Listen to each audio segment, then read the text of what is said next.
Good afternoon, everyone. My name is Whitney Felder, Communication Specialist with Fed Communities. Welcome to Connecting Communities webinar, Shifting Perspectives and Expectations on Employment. We are very excited to kick off today's discussion. If you're a returning Connecting Communities participant, welcome back. We're happy to have you. If this is your first Connecting Communities webinar, you are in for a treat. We have a really great panel lined up for today's discussion. Before we move into the content for today's event, I would like to share a few housekeeping items. Today's session is being recorded and will later be available for viewing on the Fed Communities website. Views expressed during this session are those of the speakers and are intended for informational purposes. They do not necessarily represent the views of Fed Communities or the Federal Reserve System. All microphones have been muted. Please use the Q&A feature throughout the session to submit your questions. We promise to get to as many of them as possible during the Q&A portion of our presentation today. And finally, feel free to keep the conversation going and engage with us on social media using the hashtag Connecting Communities, and visit fedcommunities.org for a variety of CD articles, resources, and data from across our Federal Reserve System. So now I would like to turn it over to Raphael Bostic, President and CEO of the Federal Reserve Bank of Atlanta.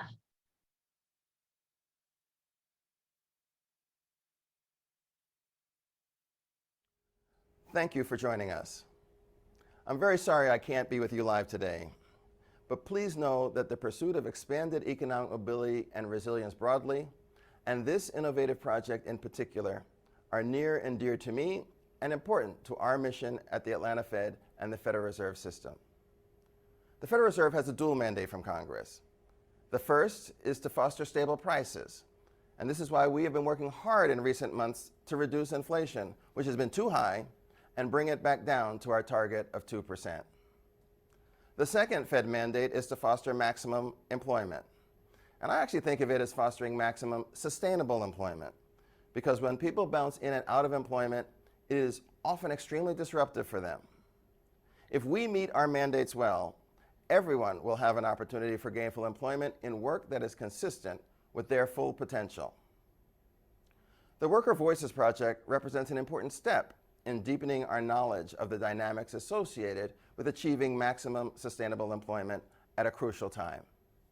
The varied and vast economic effects of the global pandemic remain with us. During this time, the labor market has undergone profound shifts that we are only beginning to fully appreciate now. For example, we don't yet know how persistent the move to greater flexibility and remote work will be. We don't know how much choice and power workers will have regarding flexibility over the longer term, or whether labor demand will continue to exceed labor supply, and if so, for how long. We don't know if worker attachment to the labor force will return to pre-pandemic norms, or the degree to which automation will displace or fundamentally change jobs. And this is just the tip of the iceberg. There are many other labor market puzzles. And many of these questions are especially critical to the fortunes of workers in lower wage positions, which are disproportionately filled by people of color and people without college degrees. We at the Atlanta Fed and other researchers and policymakers gather plenty of data on labor markets, including statistics that can help us answer the sorts of questions that I just listed. But the data only tell us so much. They tell us what happened, but not why it happened. And the data are by nature aggregate. They cover huge swaths of the economy and at times can lack important context that helps policymakers make better decisions. In short, to get a true sense of how real people are living in the economy, we have to talk to real people. And that's what the Worker Voices Project is all about. Our team across the Fed system set out to devise a way to reach workers on a large scale. But before I talk more about Worker Voices, let me offer a little context about the importance of grassroots economic information. This kind of on-the-ground intelligence can be quite valuable and enrich our understanding of economic conditions and can alert us to emerging trends before they show up in the aggregate data.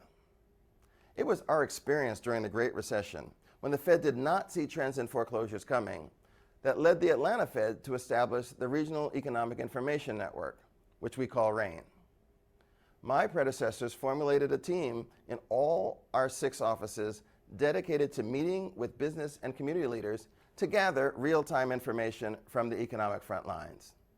And I have to say, I found the insights gathered by our RAIN team to be very helpful, and I take this kind of on-the-ground intelligence very seriously during my preparation as a member of the Federal Open Market Committee that sets the nation's monetary policy. The Fed is present in our communities in many other ways in addition to RAIN. Community and economic development teams travel across the nation to advise and lend expertise, data, and research muscles to organizations serving low to middle income communities. At the Atlanta Fed, we have workforce development partnerships, programs to bolster community improvement projects, tools to help families and communities understand affordable housing challenges, and partnerships to help low-income workers embark on career ladders that lead to jobs paying family-supporting wages. The Worker Voices Project is an important addition to the Federal Reserve System's portfolio of research that helps advance the pursuit of our dual mandate. This project is among our first formalized, systematic forms of outreach to a segment of the population that bore the brunt of the labor market upheaval brought on by the pandemic. As a quick reminder, 22 million jobs vanished in a 2-month span in 2020. And while a number of jobs returned, not all of them came back quickly. And people who worked through shutdowns in frontline positions were uniquely affected. Indeed, we've seen research showing the ways frontline essential workers, and more generally workers in lower wage jobs, have been affected by the head-spinning changes in labor markets over the past 3 years. The Worker Voices Project contributes to this body of work. It firstly reminds us that the experiences of such workers can shape how they view their place in the labor market and can have profound implications for our ability to achieve maximum sustainable employment. What we heard from workers who lent their voices to this project will bring nuance, and we hope a deeper understanding of the employment challenges these workers face and the complex and often agonizing considerations they weigh concerning their physical and mental health, the health of their families, their financial well-being, their dignity, and indeed their self-respect. Let me give you one quick example. The data have long told us the labor market is tight. There are still many more job openings than people available to fill them. Nevertheless, Worker Voices Project participants told us of frustrations associated with submitting dozens of applications and yet still having trouble landing a job with decent pay and benefits, or in some cases, even getting an interview. We also learned more about the financial insecurity born of job instability and its very real effects on the health and well-being of families. On the other hand, participants in the project also told us they plan to be more discerning in future job searches and plan to seek agency and stability rather than simply settling for the first offer they get. Worker Voices is one of many projects underway across the Federal Reserve System designed to deepen our understanding of the many microeconomies that comprise our overall national macroeconomy. This grassroots brand of intelligence gathering is critical in our efforts to advance economic mobility and resilience, especially among those who face insecurity in the job market, and ultimately move us closer to having an economy that works for everyone. You will hear much more in today's seminar. Thank you for joining us. I encourage you to engage today, and I hope you learned something new. Please stay in touch with us through the online and social media channels of Fed Communities and all 12 regional Federal Reserve banks. Have a great day.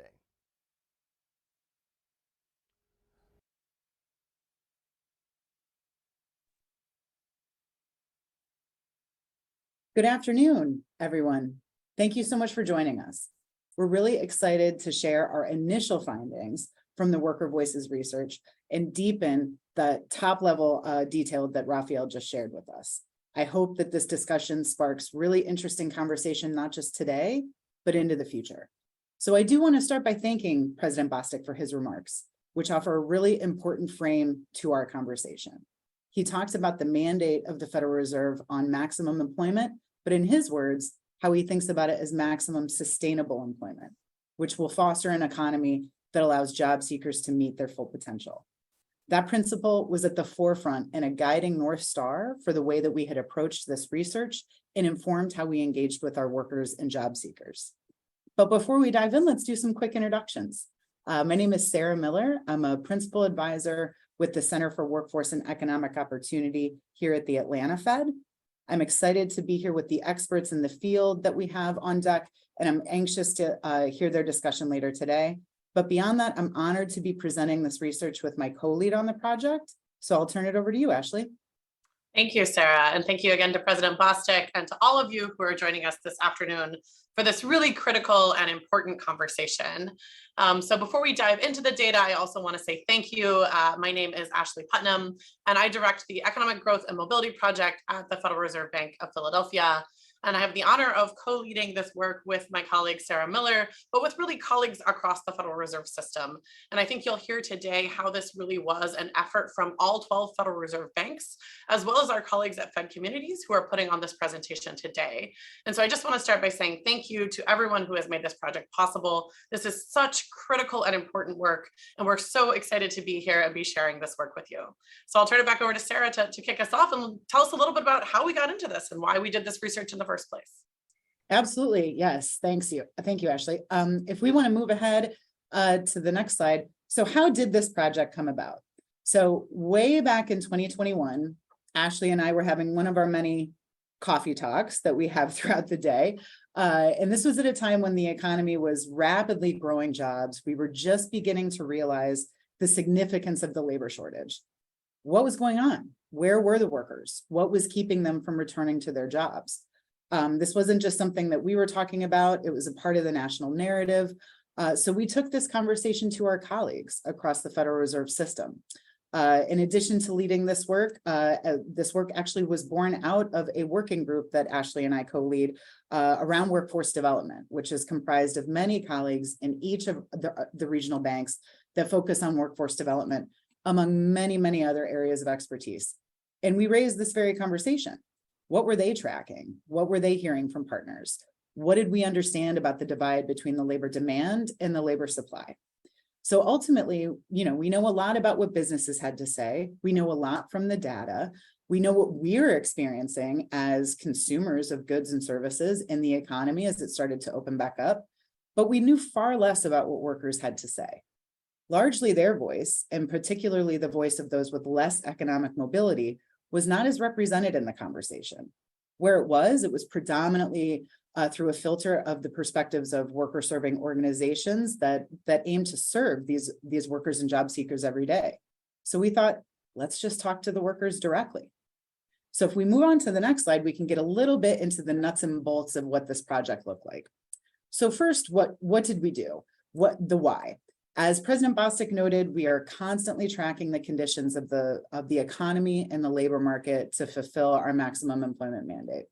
So we do this by tracking economic data. We talk with businesses at scale, but including the perspectives of workers and job seekers, a critical stakeholder in the economy, had not been done at scale to that point in time. There's a lot of conversations that happen in each of our individual districts, but as we wanted to understand from a macro perspective what was happening, these insights directly from workers and job seekers really helps us to better understand economic conditions and realities.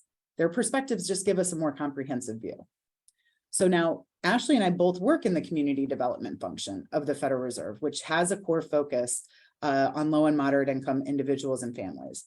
So when we talk about the who we wanted to reach out to, it was very important to us that we talk explicitly with workers and job seekers who don't have the safety net of a college degree, who are disproportionately more likely to be in precarious, unstable, low-wage work. They come in and out of the labor market more frequently, and they certainly feel the shocks of economic stressors faster and harder than most.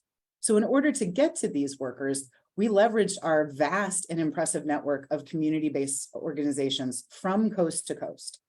We worked with all 12 regional banks to help us ultimately conduct 20 focus groups where we talked with 175 workers and job seekers.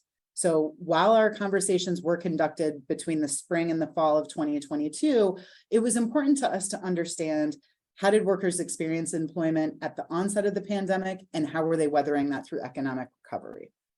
Now, while you're only hearing from myself and Ashley today, this was an incredible, it takes a village effort across the Federal Reserve System. So we would be remiss not to thank all of our system partners who offered support and contributed their expertise and experience in innumerable ways to this project. I feel personally incredibly lucky to work with such engaging, energetic, and smart and caring colleagues. I'd also like to thank the 60 community-based partners that we worked through, our external experts who helped to guide and design the execution of this project, and most importantly, a huge thank you to the workers and job seekers who so candidly and openly shared their experiences and perspectives with us, without which we would be looking at economic data right now. So now that we've covered kind of the mechanics of the project, I'm going to turn over to Ashley and we can talk more about the core of the research, what we wanted to know and what we ended up learning. Ashley?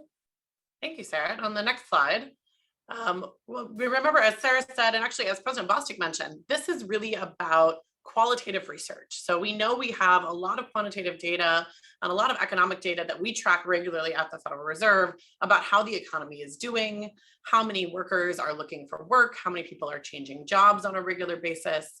This research really focuses on elevating a human perspective. So I think it's really critical that this is research that is qualitative in nature and something that is human-centered in its design. We used community-based participatory research methodology to conduct this work. And we did this in partnership with several partners, including some colleagues from Public Works partners who helped us conduct these focus groups. And we'll share a little bit more as we go through this about what we learned. But the core questions we were asking really came at this critical moment Sarah mentioned. We had about 2 job openings for every 1 job seeker. And the question was, why are people hesitating to go back to work? And so when we started thinking about what we could learn from these focus groups, we were interested in some other questions as well. We were interested in what happened to low-wage workers and workers who were in jobs that were paying lower wages, or maybe in jobs that may have required them to work one-on-one with individuals, where the rest of us were working remotely during the pandemic, and also throughout the initial recovery period. We were also really curious about whether or not those workers were benefiting from this tight labor market, right? We've been hearing this is one of the hottest labor markets in history. There's more, job openings than job seekers. Are they experiencing greater economic mobility?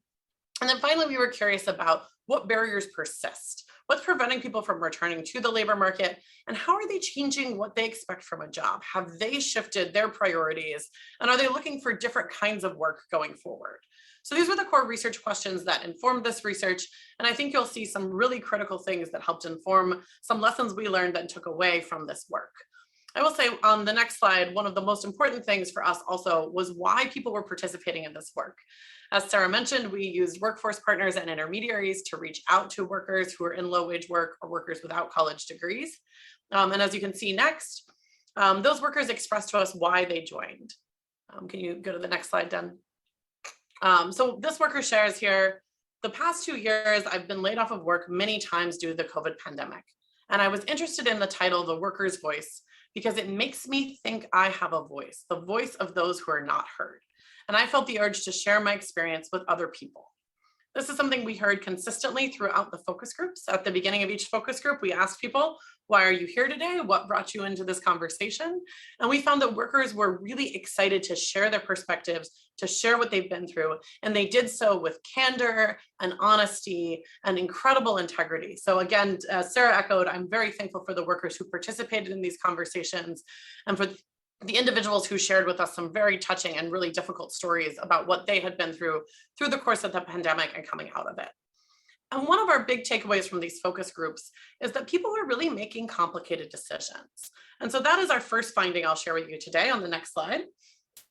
Now, those complex calculations around whether to work or not work during the pandemic. What we learned is that people were balancing a variety of risks. Those risks included financial instability. So do I have enough money? Am I going to be able to make ends meet to pay rent? Can I put food on the table to provide for my family?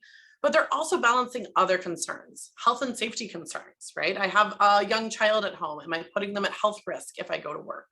I maybe am caregiving for someone older in my household or someone who has particular needs. What kinds of jobs can I do that mitigate those risks?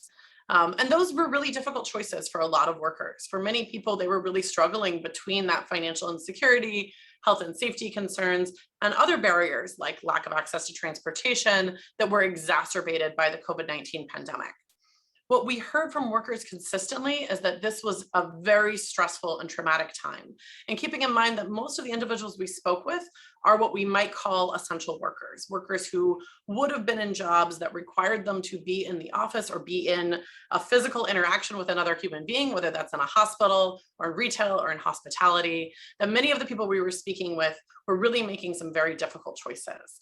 They describe these things as traumatic, and they talk a lot about the impact on their mental health, not just during the course of the pandemic, but going on from the pandemic, and how that impacted how they then think about work. So as we start to really think about what did we learn from workers through these focus groups, I think it's really important to center how really difficult this was for many of us who are listening today, but particularly for these workers in lower wage roles and in these roles that really required them to take these kinds of risks when they were going to work. So on the next slide, I'll share a perspective a worker shared with me that I think sums this up really, really nicely. The worker says, "I'll say for me, it wasn't really easy. It was challenging because I was concerned for my health and the health of my child. I was also very scared because I thought maybe I could lose my job and I wasn't going to be able to provide the necessary means for my children. It was a tough and challenging moment for me." And so that, I think, really humbles us as we start this work and start this discussion to remember what a lot of people have been through that we were speaking with as we start this worker voices research. And I'll turn it back over to Sarah for the next finding. Thank you, Ashley. Yeah, so if we move on to the next slide, what we see here is one of the core questions that we wanted to ask. We really wanted to understand how workers were faring in this quote unquote hot labor market.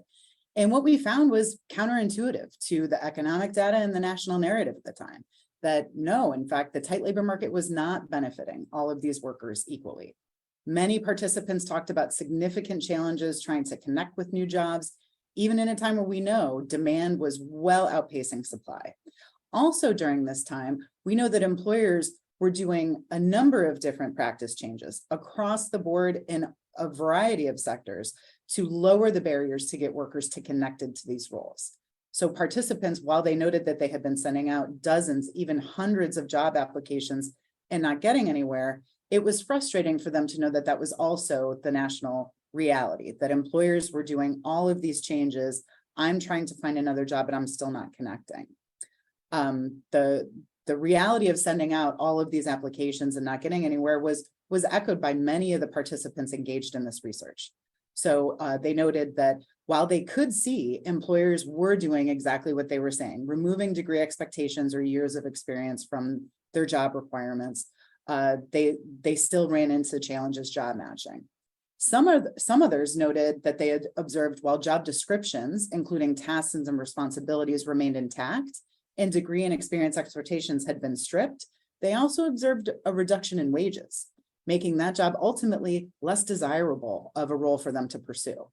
So those that were actively in a job search really said that they were sending out dozens, if not hundreds of applications, not hearing back, or when they were hearing back, being brought in for interviews, but having their candidacy not go very far because they lack some of the things that the employer was looking for. It wasn't a match. This was the case even if they had years of experience in a certain field. So again, all of this left participants feeling not just frustrated by their job search, but confused as to why that was their experience when all they heard was how strong the labor market was and how in demand workers were. Now, on the other side of this equation, for the workers that did remain in the labor market, they talked about how their day-to-day employment realities were very, very challenging.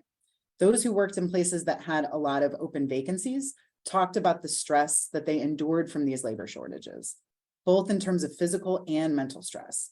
Participants talked about having to take on responsibilities that were tantamount to the work of 2 or 3 full-time positions, working longer and harder hours, and in most cases, for no additional increase to their compensation. So these realities led to a really significant discussion around the effects of burnout that they felt and how those experiences led them to really reevaluate what they expected from a job. So what I think both of these disconnects kind of reveal is that there's still a lot of work ahead for all of us to make sure that workers without degrees are able to benefit from these practices that are lowering barriers, that are creating more opportunity for them to get connected to meaningful employment to make sure that these workers can reach that full potential. But as we see here on the next slide, this quote really illustrates the reality of this frustrating job search challenges that was, again, echoed by many participants. As this particular job seeker noted, they had been in a job search for months, sending out application after application, getting pulled in, but still being told they're not what the employer is looking for. So this certainly had an effect on their mental state and their dissatisfaction with what was happening in that job market, but helped them to really think through what they wanted out of a job. So I'm going to turn it over to Ashley now to talk a little bit more about how they define job quality. Yeah, so as Sarah mentioned, and as you'll see on our next slide and the next finding, workers really began to shift what they were looking for in jobs. So due to those experiences they had during the pandemic, and again, in this labor market where they're still submitting application after application, many of the workers in these focus groups articulated to us that they were really wanting jobs that treated them better. They were looking for a higher quality job, jobs with more long-term economic opportunity. And so this was something we've been hearing consistently, and we use this opportunity as a chance to really get a worker-centric definition of job quality. It's something we're going to be doing some upcoming research on as well, diving deeper into this topic. But I wanted to just start with, what did the workers say they were looking for in terms of a quality job? And first and foremost, this was stability of employment, right? So we remember the first finding about how unstable employment was, how stressful that felt for people, not knowing whether or not they could make ends meet. Many of the people we spoke with articulated stability as the baseline thing they were looking for. They're looking for a job that has a stable schedule, where they have stable income, where they know that they have that job on a consistent basis. And that isn't the case for a lot of low-wage workers, or workers who are working gig jobs, or workers who are supplementing income because they're not making ends meet. The other really major finding around job quality was that many of the workers articulated something that we don't measure very well in economics, which is the need for a job that treats you with dignity, a job that provides you agency, a job that treats you like you are valued in your work. When we spoke to workers about this, they mentioned that they wanted to be treated like an individual, like a human being on the job who has needs outside of the job, and who isn't just filling in a role or filling in a slot on the schedule. And so this theme around dignity was really core to our findings of this work, and really something workers were demanding as they're shifting out of this moment in the pandemic and looking to what they want to do next. We did hear quite a bit about wages. Wages were foundational to what workers were looking for, but they didn't stand alone. We found that wages were something workers were considering along with other factors. So wages alone may not motivate a worker to take a new job. They're also looking for that agency, dignity, value. They're looking to understand the wages compared to what they're actually going to be asked to do, compared to their experience. And they're also looking for flexibility and increased work-life balance. So just like many of us began working remotely, many workers said, I'm balancing these caregiving needs that I really felt much more deeply during the pandemic when childcare centers were closed. And now I'm looking for a job that allows me to be able to balance those needs and my needs for work. And so again, workers are really redefining what they're wanting from work, with that central focus on a job that treats you with dignity, a job that provides value. And so that is something we thought was really interesting and very powerful from the findings of these focus groups we conducted last summer. So on the next slide, this worker describes that they want certain benefits, certain hours, and certain schedules. And before the pandemic, we were not like that. That is what they gave us, we accepted because we needed the work. And after the pandemic, we realized work sometimes needs us more. So again, you can see the shift here and how workers are changing what they're demanding from work, how workers are reprioritizing what matters to them. And they're really centering that need for dignity, agency, value, safety, stability, flexibility, as they are starting to think ahead towards those opportunities. And to that end, I'm going to let Sarah share what we found about what workers are doing to get to those jobs. Thanks, Ashley. So on the next slide, we see here our final theme from this initial analysis, which really focuses and uplifts the perseverance and resilience of the workers and job seekers that we talked to. Many of them were actively engaged in some sort of self-investment, whether that was through skills, whether that was through leveraging other networks. They were really trying to enable long-term employment and economic stability by being mobile in the near term. They were investing in varied and old and new methods of training. Though some are enrolled in traditional 2-year and 4-year higher education programs, many talked about self-directed learning, learning from their communities and mentors, leveraging online platforms like YouTube's and other forums to build their skills. Most were focused on how they knew that they needed to really invest in these skills to improve employment opportunities long-term, but some also talked about how they had very high entrepreneurial aspirations and goals of self-employment, largely driven by some dissatisfaction that they felt from other jobs that they had had. They wanted to focus on creating a work environment that was more positive, where they would knew that they would be more likely to take on more work, but it would be work that they would have dignity and autonomy over their own working conditions, not just for themselves, but for others that they would potentially employ in the future. There's a lot to dig in on this very topic, and we're going to have 2 additional sub-briefs that focus on how they're investing in their skills and also on their entrepreneurial aspirations. So more to come on that. But if we look to this quote that we have here, it really illustrates how workers were really persevering through that current economic moment. So this worker was trying to transition into the tech field, a role that many talked about as a future-proof role. Roles that offered more flexibility, would be more likely to weather a potential recession. And this participant was saying, it has not been easy, but they're still pushing through. So this really left us with quite an awe of our participants, given all of the challenging employment experiences that they had, the struggles that they had with labor shortages and burnout, how they were really demanding greater expectations of job quality. They were also actively investing in themselves to enable that pathway forward for them. So, but what does this mean moving forward? So if we go to the next slide, we want to talk a little bit about some considerations for the future. What does that mean for us? What do we hope that means for you? So we really do hope that these qualitative insights provide that breadth and depth, and it brings that humanity that we largely don't see in the economic data. You know, numbers tell us what happened. We were looking for why, and we really want to understand the why long term. What is unclear at this moment, since we know that the labor demand and supply is starting to moderate slightly, but certainly still well outpacing. Demand is outpacing supply. What do we know about whether or not these trends and these changes to behavior are cyclical or structural? Will this empowerment persist? What does this mean for how we think about labor force participation? What does it mean as we think about how we work with our community-based partners? And what does it mean for our future research? But Ashley, it means a lot to the folks that are on the call here too. So I'll turn it over to you to close us out. Yeah, thank you, Sarah. And I kind of want to close us with some thoughts about what this research could mean for folks who are listening today. You know, we know that this research has some great implications for employers or people who are working in employers, and even some of you who are nonprofit organizations, you are also employers. And so I think there's some really powerful implications about why workers start working at jobs and how to retain workers. And they're not just about wages, they're also about management practices and other real considerations for workers going forward. And actually, if we go to the next slide, you'll see that's reflected in this really powerful quote on slide 20, which is the participant said that the pandemic kind of flipped the tables a little bit. I know I can bring a lot to the table. Are you going to uphold your end of it as an employer? So for at least for me, it gave me a different perspective of don't settle for less. So we're excited to think about how to engage employers and others who are starting to think about how do I do a better job attracting talent? How do I do a better job retaining talent? And I think there's a lot of nuance in this data that tells us a lot of information about what workers are looking for. But the implications of this research go beyond employers. We think there's real implications for workforce development as a field.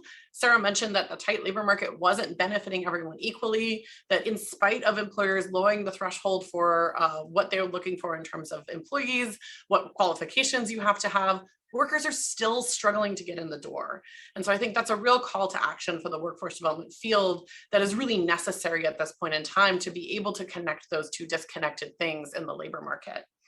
There's also some implications for policymakers, and those are all sorts of policies. How do we think about what workers are reprioritizing, how they're shifting what they're looking for, what kind of career pathways are they interested in, and how do all of us think about elevating the voices of workers and the voice of lived experience in the research and the work that we do. So with that, I do want to conclude and mention that some of the other things we have coming up on the next slide. I do want to mention some ways to get in touch with us. So Sarah and I know that this is just so much research and there's so much more to do with this. We do have some sub briefs that we will be publishing on this. And as mentioned before, those include topics of job quality, barriers to employment, skill development, and entrepreneurship. We're also going to be publishing a sub brief on the community-based participatory research methods that we use to do this research. We think the process and the how is just as important as the what, and we hope that can be useful to others who are tuning in today. That being said, if you are doing work or research on this, we'd love to connect with you. I saw one of the questions today was about folks who work on ALICE. ALICE is asset limited, income constrained employed, and we know some of our folks in New Jersey have led that work. We think that work and research is also really relevant. So again, if you're listening today and you're doing work on this, please don't hesitate to reach out to us. We know that this is really just a spark for what we hope is a continued conversation where we all continue to center lived experience, the voice of workers, and the voices of the individuals who are impacted by the programs we work on and around. So with that being said, I'm really excited to introduce what should be an absolutely amazing panel, and especially excited to invite a friend and colleague, Tamisha Bridges-Mansfield, who's going to be moderating this conversation. Tamisha is the Vice President of Workforce and Regional Economies at Jobs for the Future. She has an incredible background and depth of knowledge around these issues we're talking about today. She comes to that work from the Kellogg Foundation and previously spent 10 years at Paraprofessional Health Institute, where she was actually working on improving the job quality of direct care workers. So like many of the people who participated in our focus groups. So thank you so much for leading this conversation, Tamisha, and I'll pass it over to you. And also we look forward to your questions. Please keep populating the Q&A. Sarah and I will pass over the questions towards the end of the panel, and we look forward to joining you then. Thank you. Thanks so much, Ashley, for the invitation, and thank you for the introduction, and welcome everyone. I'm really looking forward to diving into and hearing some reflections from our panelists. As Ashley said, I'm Tamisha Bridges-Mansfield. I'm Vice President for Workforce Innovation at Jobs for the Future. And this topic of job quality is really central at the heart of our work. And it is reflected in Jobs for the Future's North Star, where in 10 years, 75 million people who are facing systemic barriers to advancement will work in quality jobs. And that's a really big statement. And it is a statement that we know is going to take a whole range of stakeholders to help us get to. And what's really exciting about our work, about this conversation, and what this conversation we're going to have today opens us up to is really the opportunity to think broadly about what we mean by job quality. And so even as we think about it at Jobs for the Future, it encompasses compensation and pay, but it also goes beyond that, which is what was reflected in what Sarah and Ashley shared, that the ways that we should define job quality really also include things like worker agency, the culture in which people are working in, the structure of their job and how it allows for stability, and also what are the opportunities for people to advance both within their current employment or in the field or the industry that they are currently in or want to go into. So that holistic definition of job quality, I think, is one that we will definitely dive into a bit more in the conversation. And now I'm looking forward to introducing our panelists. So if Rebecca and David and Mr. Taylor can come on, we will get the conversation going. Great. So I'm going to start really quickly with introducing folks, and I will start off with introducing Rebecca Hansen. And Rebecca Hansen is the Executive Director of the SEIU UHW Joint Employer Education Fund that serves 100,000 SEIU members across 6 states or across 6 SEIU local unions in 22 healthcare industry employers, all on the West Coast. Our next panelist is David Bayard, who is an accomplished musician and producer, and he's always aspired for a career in technology. So as the research showed, workers really use the opportunity to pivot in their careers. And now David serves as a teaching fellow at Perscolas, Philadelphia, where he is training and supporting other aspiring technologists, just like himself, in the city of Philly that he calls home. And then finally, I'd like to welcome think it's raining where I am. Johnny C. Taylor, Johnny C. Taylor Jr., who is the President and Chief Executive Officer at SHRM. So I hope y'all are ready to dive into this conversation and the questions that we are going to have ahead of us for the next few minutes here. And I'm going to start with you, Rebecca. So hearing what we heard about the findings from the Worker Voices project research, we know that you serve, as I said, 100,000 members who are like many of those who were included in the research in healthcare occupations. From what you have read of the report and what you just heard in the first part of this webinar, what if anything resonated with you about the findings? And then what do you do to uplift member voices within the fund strategy in your work? Thank you so much, Tamisha, and it's such a pleasure to be here and join this conversation today. A lot resonates in the report. I think a lot of us remember this, but during the early stage of the pandemic, a lot of the description in the Worker Voices analysis of how people had to evaluate their safety and make really hard decisions about how this would impact their family. And since the population we were that we represent in our work at SEIU is in healthcare, and I work mostly in hospitals and ambulatory settings, like they were definitely trying to figure out, like, can I get a hotel room so I don't have to bring this home? And we saw, because a lot of the workers we represent are really on the front lines of like security, front desk, that a lot of those workers didn't have access to PPE initially, or really an ability to kind of manage their safety in the workplace initially. And so that was a huge part of kind of the worker voice in the role of the union, working in partnership with employers to really try to get some of those barriers in place, like the plastic barriers when people come in and things like that. That was a lot of collaboration from the very start of the pandemic to support these workers and what they were going through. And we heard over and over again that workers, for example, in janitorial services in hospitals, when the buses stopped running, they couldn't get to their shifts, right? Like, so there was just huge amounts of difficulty even getting to the work when all the different supports they had in terms of transportation, childcare were no longer available. 1 month into the pandemic, we started to receive a lot of benefits, from different funders who were looking to get sort of immediate cash relief to people. And in giving those, it was really, I think, educational in terms of like what people were dealing with. Like when we asked workers, what are you going to use this money for? Small cash gifts and cash cards they could use for different needs. It was often gas, food, basics of utilities and things like that they needed support and funding even while working during the pandemic. And I would just say I just really resonated too with the issue that Sarah brought up around those who remain on the job have had, and even up until today, increased levels of burnout, increased workloads, just ongoing struggle around the shortages in at least our industry.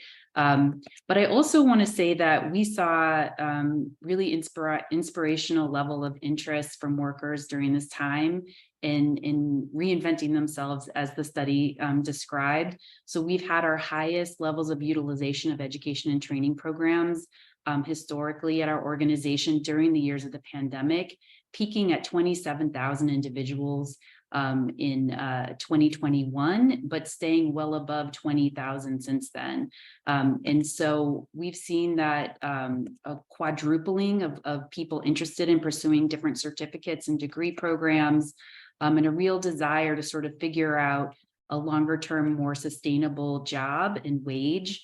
Many workers that we represent work multiple jobs, maybe 2 or 3 jobs, in order to cover all of their life expenses. We're working in West Coast, some expensive states with high costs of living. And so we're just seeing that more and more workers are looking for improving their quality of life by upskilling into jobs with higher wages that also allow them to reduce down to one job, right? Like, and to have more flexibility and sustainability in their lives. And I think like the study found, there's just so much sort of stepping back, reassessment, reconsideration of our lives and how we want to live and how our jobs serve that, right? So I definitely resonated with everything in the report in that respect. And just on worker voice, I'll just say that worker voice is really essential in our work. And it starts at the level of, board members of our organization, our frontline caregivers, and healthcare workers, all the way through to, workers serving in joint labor management committees, joint apprenticeship committees, and also being able to really help design and inform the programs. We really dive deep to understand the supply side a lot through like this project, a lot through focus groups, as well as just having workers on committees that are really helping design and define what the training programs are that we offer. Workers serve as mentors, as recruiters for the programs, and really during the pandemic, I'll say, I think one of the took even greater ownership in making sure, even though staff of the training fund couldn't be in the facilities during the pandemic, the union members themselves were spreading the word and making sure people knew about opportunities that were available to them. But I'll pass it back to you, Tamisha, to hear from our other panelists. Yeah, no, I think a lot of what you said is really going to connect to some other questions, and particularly the one about mental health that I'll ask a little bit later. But that point you made about the growth in people really thinking about reassessing who they are in their work and what they want to do going forward, is something I want to kind of pivot and talk a bit to, speaking of pivot, with you a little bit, David. So, we heard from Sarah and Ashley, and we also just now heard from Rebecca that a lot of workers really looked at that time in the immediacy of the pandemic, and then after, of making that pivot to different jobs and industries. Can you share a little bit more about your career journey and how you made your pivot to Perscolis, and what were you looking for, right, when you were looking at and considering training in that moment, and what you pursued there? Well, first and foremost, good afternoon, everybody. Um, but yeah, basically my story begins back in 2019. I was, of course, doing music and production and stuff like that, but also on the side, I was a security guard for 12 years. Um, at around the time of the pandemic, things got crazy. I got laid off, and I was like, okay, what is the next step? What am I going to do? So, but I always had a knack for tech. I always loved to basically get into that. And I've just basically said, okay, I'm gonna just basically go forward and working in tech. But for some crazy reason, every job that I tried to go into just would not hire me because I didn't have the certifications. And when I tried to go with tech systems, they gave me the same thing. But tech systems said, How do you know about this place, Carpuscolis?" I was like, "No, I don't know about this place. What are you talking about?" But they said, "Yeah, just trust us. We'll work with you." So we got into that. And they referred me actually to Pascolis, Philadelphia. Um, and everything else just started from there. And I think around spring of 2020, that's when I enrolled in that program in IT support for A+ certification. I graduated in the summer of 2020, and through Tech Systems, I was able to get my first job. Um, I was able to get my first project. Then after that, I think around December of 2020, I got a position with Comcast. It's kind of funny how that story works, because that was actually I'm across the street from the Comcast Center in here in Philadelphia, and that was the same place that actually I was guarding.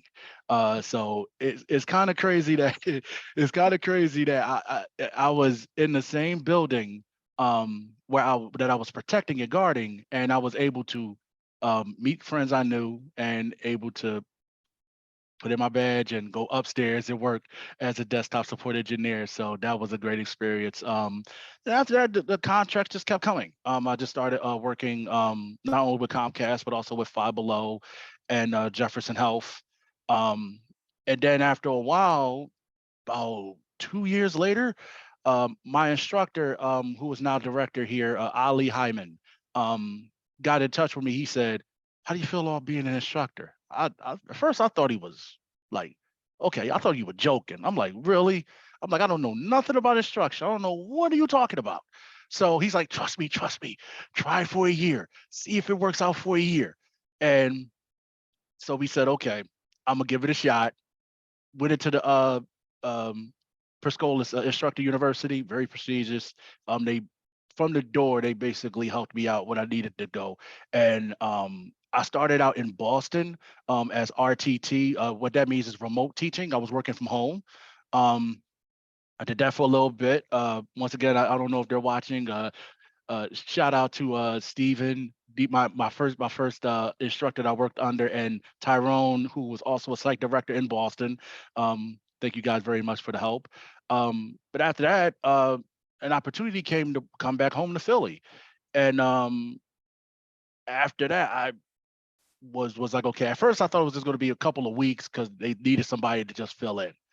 After a while, after about a year of that, they basically said it came to me, Nikki, who was the managing director here in the Perscolis Philadelphia campus. How would you like an opportunity to work full time in this campus? I said, great, I'm all for it. And after a few months of that, I got into I was thankfully promoted as teaching fellow, and yeah, it's it's kind of a crazy situation where I never would have thought in a million years that a security guard starting out would basically become a teaching fellow here at Perscolis. But I do want to once again send my thank yous to Ali Hyman, who believed in me and gave me the opportunity. So I gotta once again I know it's kind of cheesy to say, but I do want to definitely give thanks to Perscolis Philadelphia and this campus for giving me the opportunity to spread my wings and basically not only use the technology, not only teach me what I needed to know, get me certified, and also have the experience and now become the teacher that I wanted to always be. And I feel like this is my calling. And I feel like this is definitely a place that I wanted to be. And just spread my knowledge and help the next generation, help the guys and gals that need to make their moves in this field. Yeah, no, I think that's great. And I think you're speaking to like that two sides of like what you saw was your vision of where you wanted to go. And then what were the like connections and folks who saw your potential, and then really the role that employers play. And I'll pivot to you next, Johnny, and the role that employers play in making those connections, providing those opportunities, and seeing the potential of their staff. And so, you know, with you, Mr. Taylor, there's been a lot of strategies that employers have taken since the pandemic to make that connection work, to making connecting people to jobs a lot easier. And one of the big ones that we're hearing now is around the value of skills and capabilities over degrees, right? So, you know, to what David said around couldn't get hired at first, but then made the right connections to be able to get the skills, right? To be able to get in the door into those jobs. So one of the things that we know is that what it's going to take to change how employers have long done their recruiting and hiring really takes a lot of time to change. And would be curious to know like what you have seen from your members on their approaches to get more workers attached to jobs, especially in a tight labor market, and what have been both like the successes in doing that and the challenges in terms of changing that whole like HR function of recruiting, hiring, and retaining workers. Well, first of all, thank you and congratulations, David. Just hearing your story put a big smile on my face because, you know, we at SHRM and the entire employer community, we believe in this concept of the dignity of work, and we believe wholeheartedly in opportunity. And, you know, frankly, to some extent, because we had the luxury over the last several decades of more people than jobs, to fill more people to fill the jobs than we had jobs, we could be selective. We actually spent more time being exclusive than inclusive. And so we used all sorts of proxies for SMART, the degree, not just the degree, but the degree from a certain school. And if not a certain school, but you had to be in the top 5% of the class at that certain school. And so we were really going through the process of weeding people out as opposed to trying to find out who we could bring in. I often say this, over the last now 2 decades, the American birth rate has been on a decline. We've seen a steady drop during the pandemic, in particular, year 2020, the American birth rate dropped by 4%. And it stands to reason. No one wanted to become pregnant and have to go to a hospital in the middle of a pandemic, right? So people were not having children. That has created a real problem for us as we've come out of the pandemic. Is we have a shortage for talent, one that will get far worse over the next 2 decades, because even children born last year have to grow up. They've got to be educated. They've got to be prepared to do something. So we have a workforce challenge that employers fully understand. And what that has resulted in is a shift in how we see talent acquisition. It is not about excluding candidates. It's about finding so that we can include candidates in our workforce. Net, that's a good thing. And so, believe it or not, HR departments have gotten very aggressive about that. We're not saying that college degrees are bad. We think that a certain percentage of the population who can perform well at college and will benefit from a college education, the investment in time and money, should do so. But we also know that a significant number of roles simply don't require a college degree. And we should be spending time trying to identify specifically what the tasks are of the job.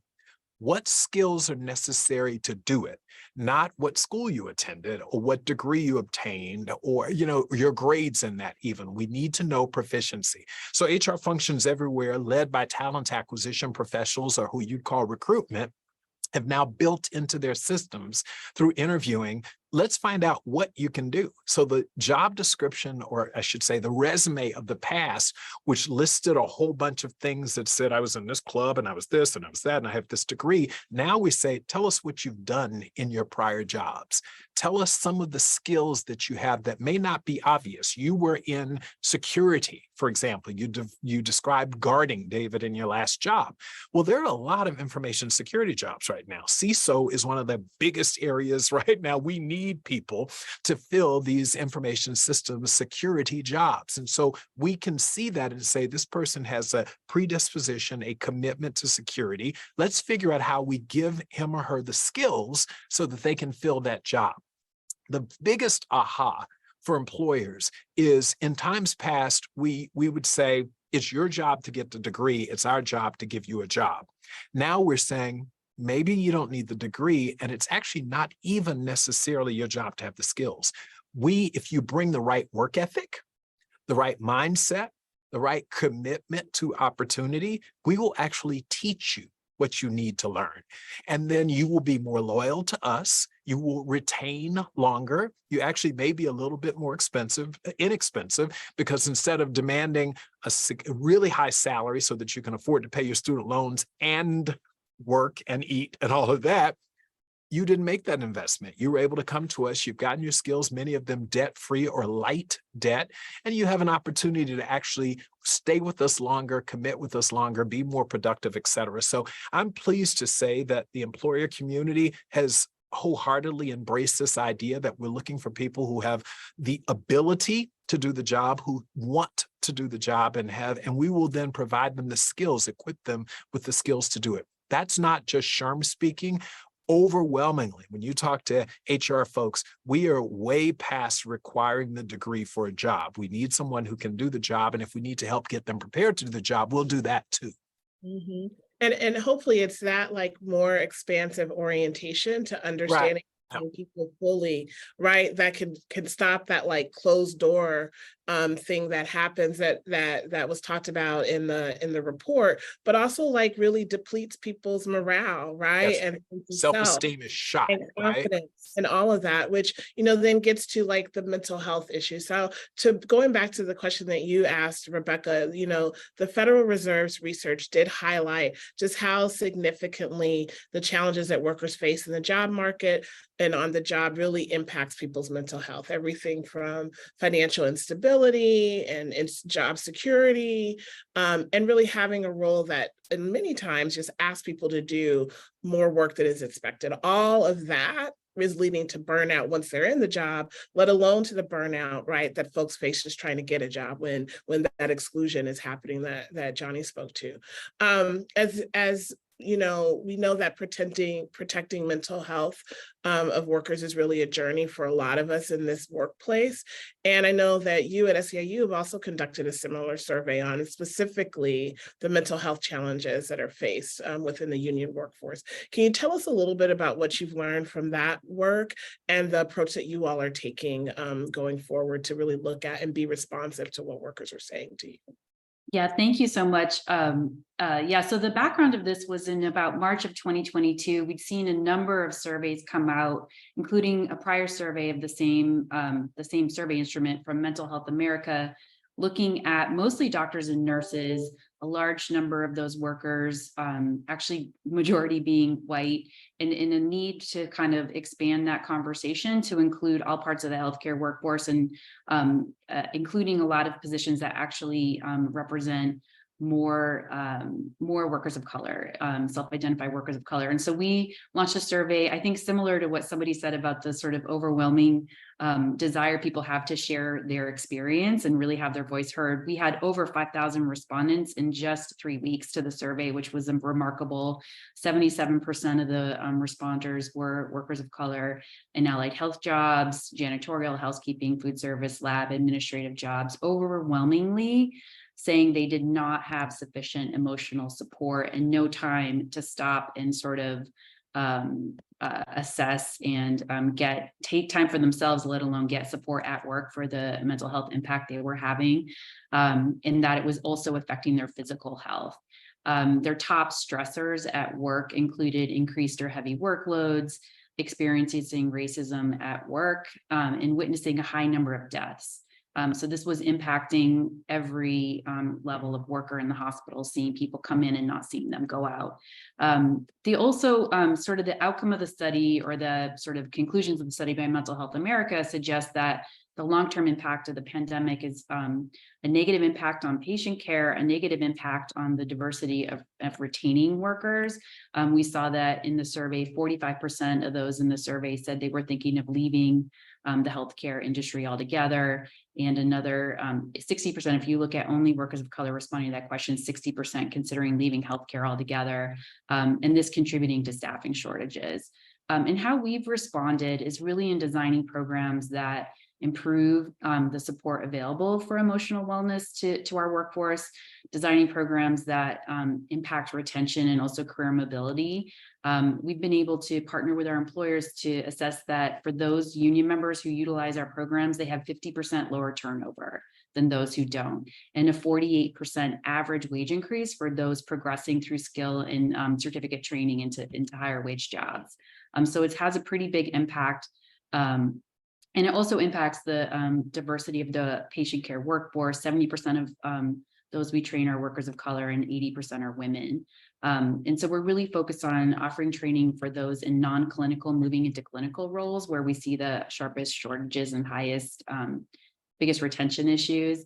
We're supporting degree and certificate programs for clinical roles, and we're offering skill courses and continuing education that help in retention. We can look at the data. We know it helps in retention. I think Johnny talked about how there's just a huge benefit that employers see when they invest in their workforce in terms of retention and loyalty. And this will have another impact. We talked a lot about how the pandemic accelerated technology change. A lot of care moved online that used to be in person, all kinds of different changes in how we deliver education training programs, people learning a lot of new skills.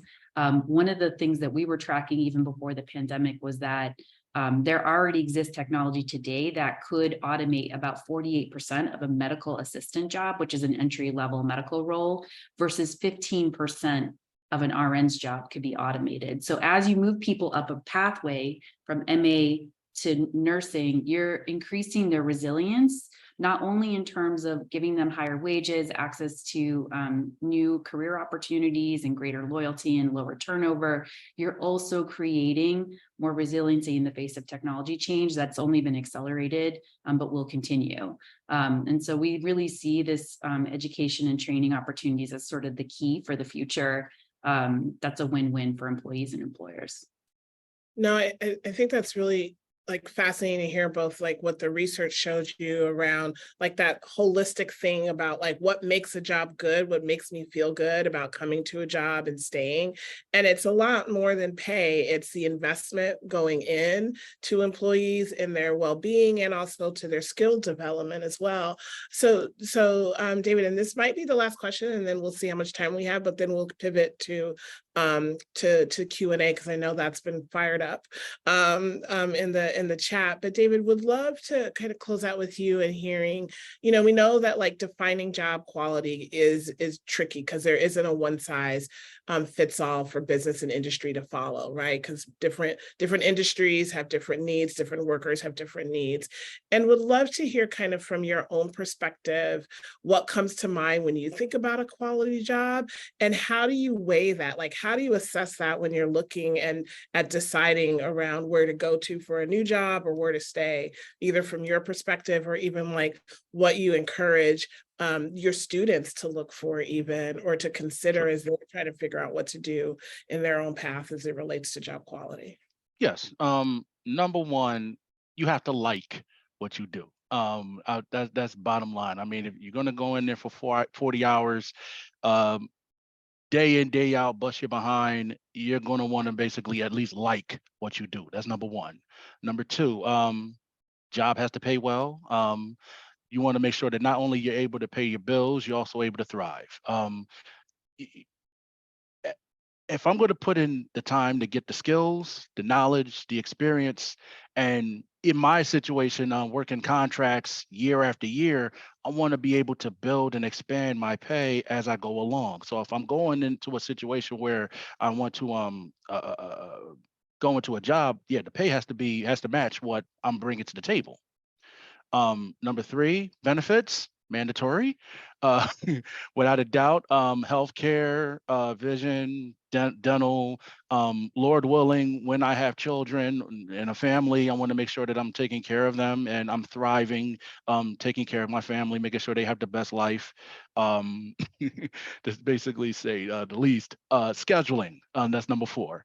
You don't want to basically be in a situation where you're putting a lot of work in and the pay is low. You want to make sure that your schedule matches your pay. How can I say this? Once again, as I said in the beginning, if I'm going to bust my behind, I'm going to come in through traffic, I'm going to come in through transportation. In Philly, the transportation is crazy, so you want to make sure that you're able to make sure that the schedule is right and make sure that you're able to work the 40 hours, or I know some people work 12-hour days, but you want to make sure that the schedule matches. You want to make sure the pay matches the schedule.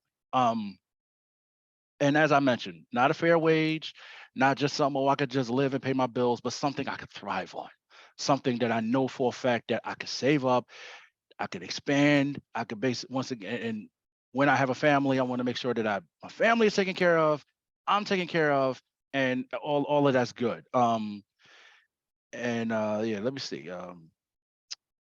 And also as a Black man, I just want to basically bring up like you want to feel like the wages are equal to everybody. That's the biggest thing for me. It's like I don't want to feel like I don't want to have no sort of wall blocking me or anybody else because of their color, because of their gender, or who they identify as. That's not something that I'm a fan of, and I just believe that in this new quote unquote post-pandemic job market, we have to keep that in mind. The biggest thing I always say is, can you do the job? I don't care about your race. I don't care about your gender. I don't care about who you identify as. Can you do the job? As my career coach Lenny would say, we're problem solvers. IT people are problem solvers. Can you come in and solve the problems at this company? That's going to be the biggest thing that I look at as far as like the perspective of working in the job.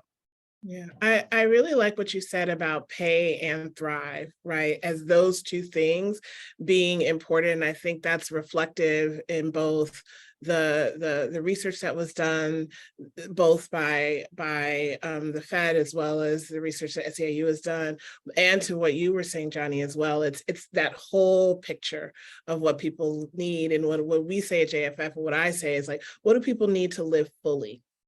Right. And to really just bring, not just, we always say we want people to bring their whole selves, but like, are the spaces that people work in the place where their whole selves are valued, are respected, and are compensated, right, appropriately and well. And so I think it is all of that. So I want to thank you all for this part of the conversation, and we're going to start taking some questions for the next 10 minutes or so from the audience. So stay tuned. I know I'm not going to be able to pull everybody's questions, but some of them I'll definitely float up. So the first one is actually for you, Johnny, and it kind of speaks back to some of the earlier conversation around, are the trends that we're seeing, both in terms of the realities of the labor market and the response, cyclical or structural?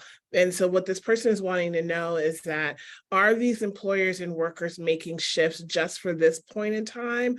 Or do you think these trends in employer behavior are really going to stick with us and persist over time? That's a great question. It's why I'll briefly remind them that the demographic realities of the demographic realities. Children that have not been born over the last 2 decades are not going to be future workers, just by definition. And while, yes, there is some hope that here in Washington we can solve for some of the shortage through workforce immigration, we don't seem to be able to figure that one out either as we get into a highly politicized election year next year. So I think we are in for a long haul. This is not something that's going to be solved overnight.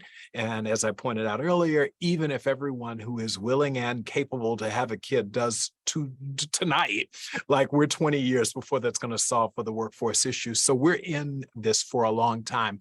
The second issue, though, and I think it really is, during the pandemic, people literally, and I think Rebecca alluded to this, or maybe one of your earlier speakers, but people fundamentally changed their relationship with work.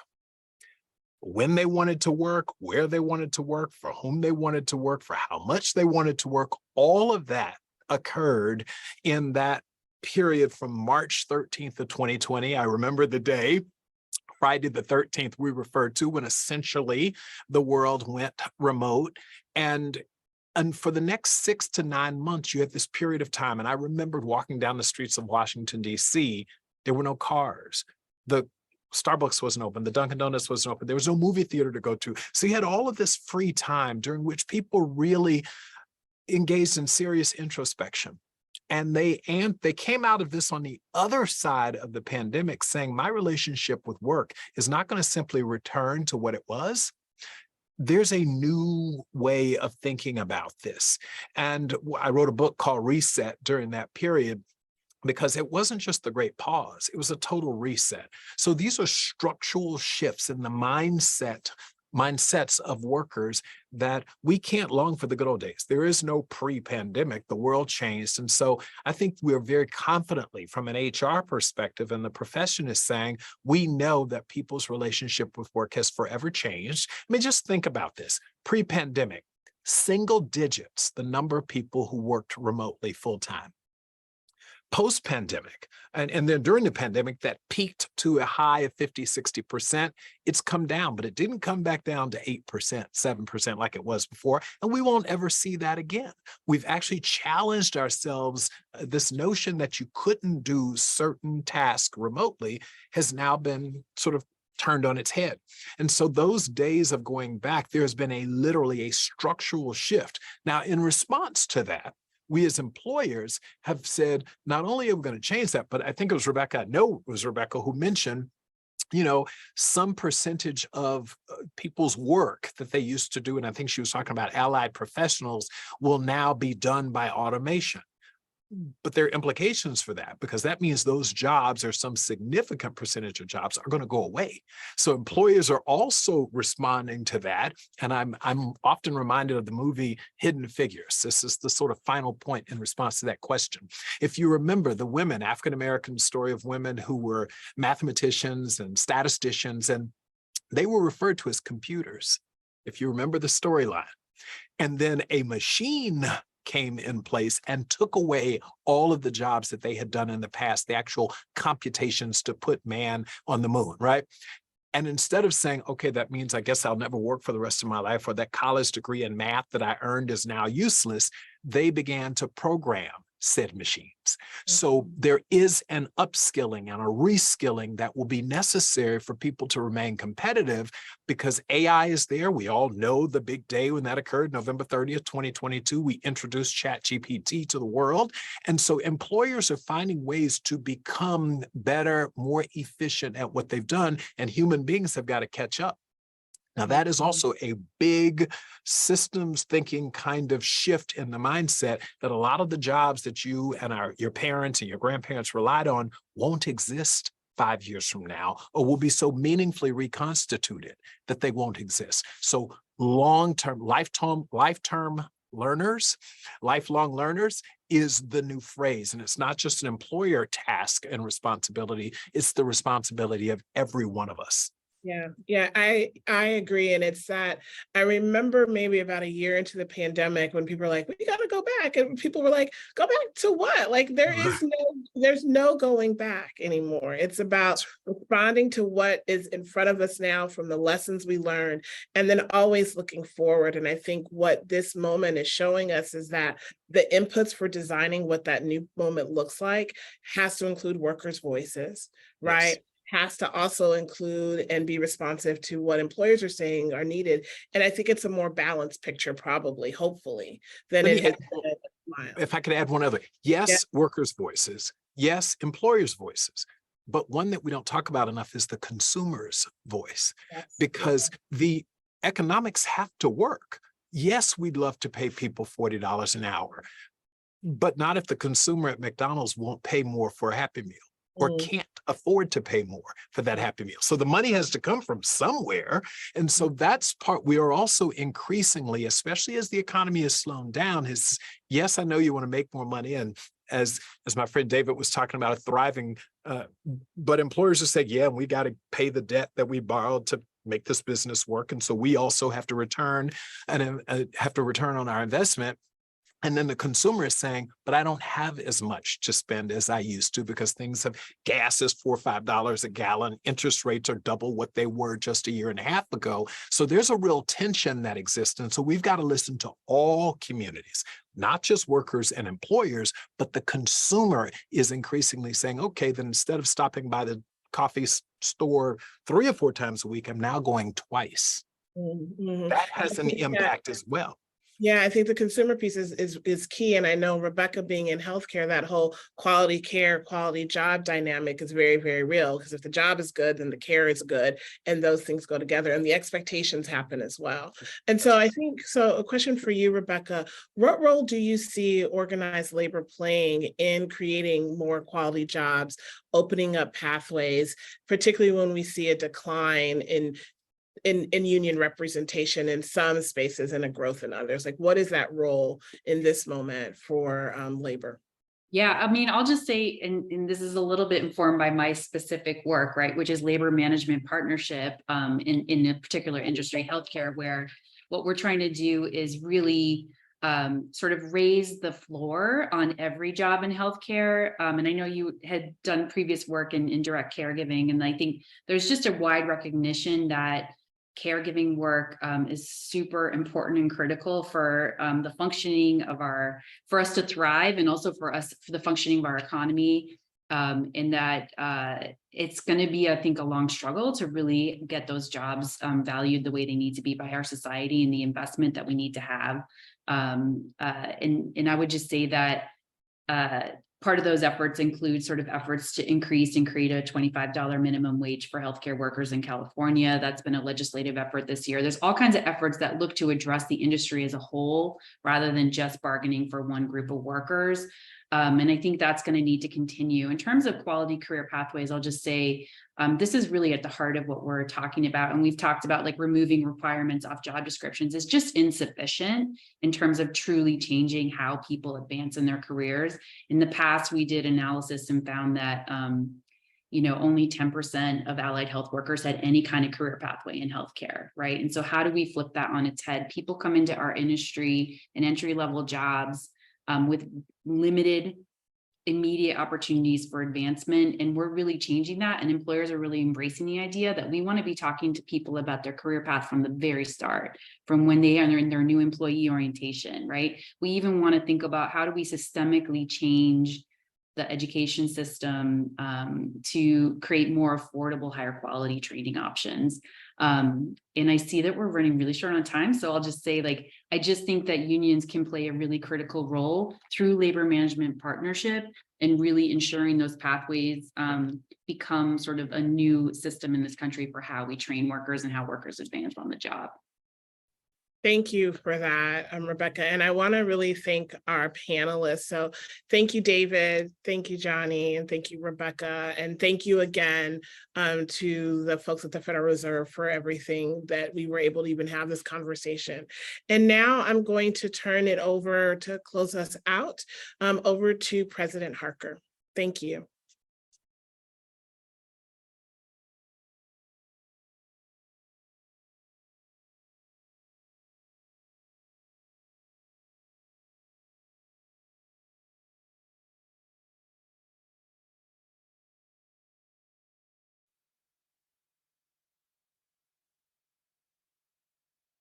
Thank you very much, Tamisha, for leading that enlightened discussion. And thank you to Rebecca, David, and Johnny for sharing your stories and insights.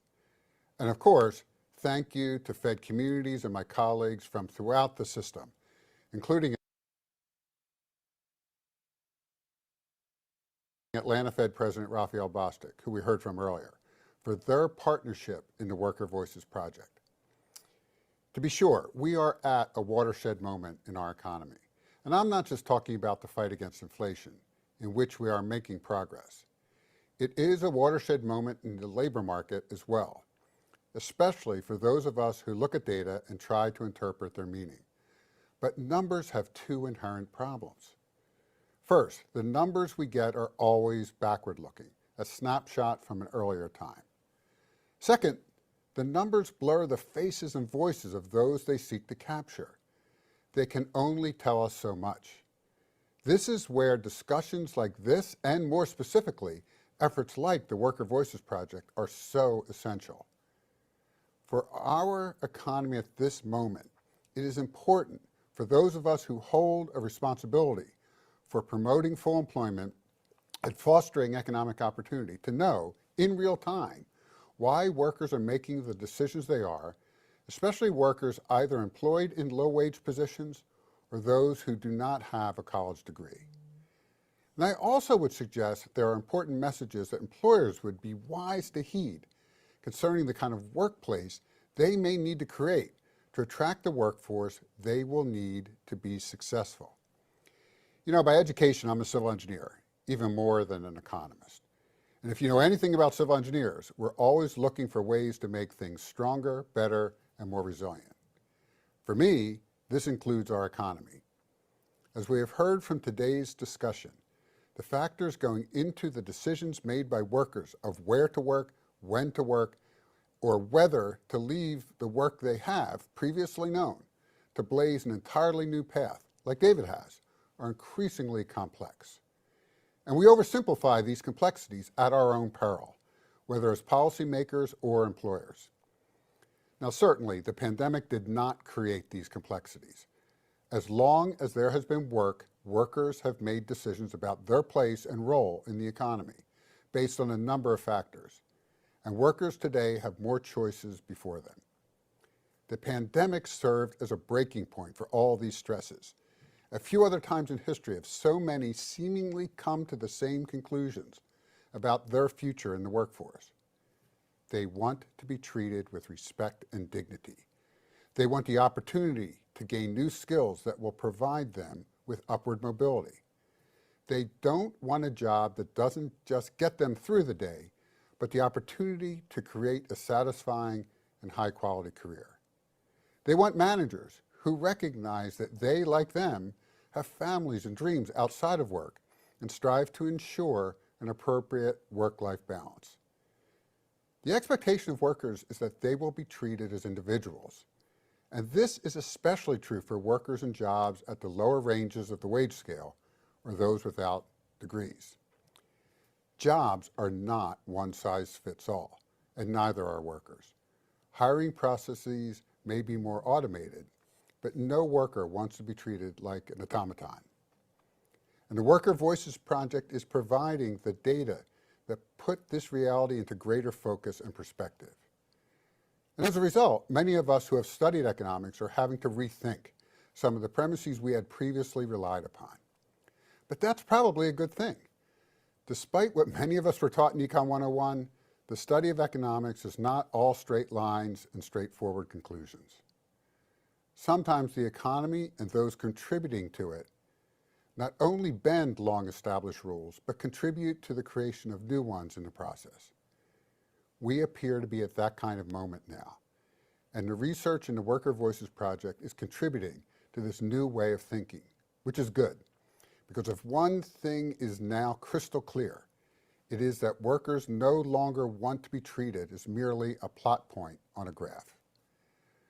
For us policymakers, the soft data provided by Worker Voices are equally important as, if not perhaps even more important than, numbers-driven hard data in getting a full understanding of our economic situation.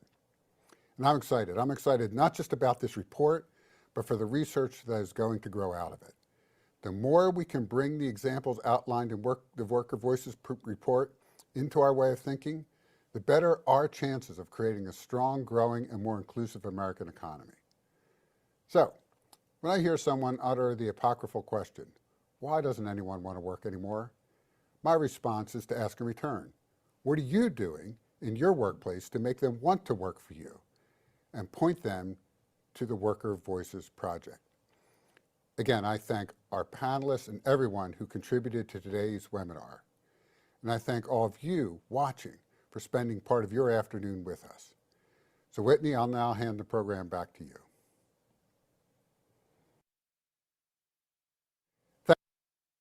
Thank you very much.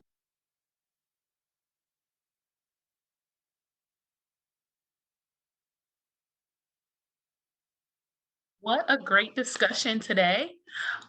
Special thank you to President Harker from the Philadelphia Fed and President Bostic from the Atlanta Fed. Also, thank you to our panel of speakers and today's moderator, Tamisha. Attendees, thank you for spending your valuable afternoons with us today. We hope you enjoyed this session as much as we did. Before we end the session, I do have a few small requests. Please complete the survey that will be sent to you immediately after the event so we can improve and continue to bring you timely and relevant topics. Today's session will also be available on YouTube and the Connecting Communities website via Fed Communities in about 2 weeks. We encourage you to visit Fed Communities at fedcommunities.org to access additional articles, resources, and data about community development across the Federal Reserve System. And don't forget to subscribe to the Fed Communities newsletter by clicking the About Us tab and then the subscribe button. This session, including the slides, will be available and featured in our next newsletter and on our website, so keep an eye out for that. We encourage you to follow us on social media.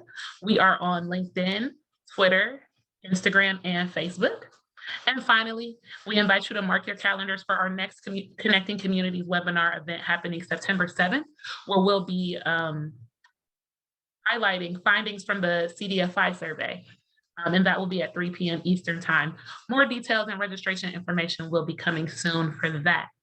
So thank you again. Thank you for joining Connecting Communities with real people for real conversations about real topics and research. Have a great afternoon. Bye-bye.